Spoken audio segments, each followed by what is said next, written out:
So shoutout sa isang viewers natin, idol. Paano po mapatunog ang amplifier na CP lang po ang gagamitin sa source of music? Ano po ang plug ang pwede gamitin? Salamat po. So katulad nito, idol, ang pinapakita natin. Ayan. So 3.5 to dual RCA, 3.5 to dual 6.35. So pag kinonect natin sa ating amplifier, idol, nagamit yung ating cellphone, ang source, So lagi natin tatandaan, idol, itong TRS ang gagamitin natin. Yung dalawang itim na yan.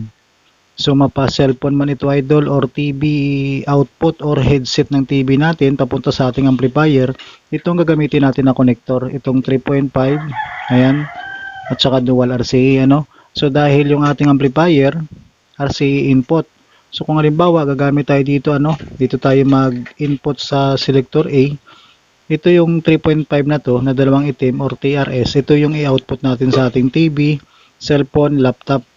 Yan ang bagay dito na connector. Pag mixer naman ang paggagamitan natin, idol, ito lang din siya, 3.5 pa rin na TRS, dalawang itim na yan, tapos dual 6.35. Ayan. So dahil yung ating mga mixer ay PL input, or naka PL jack siya, so itong gagamitin natin.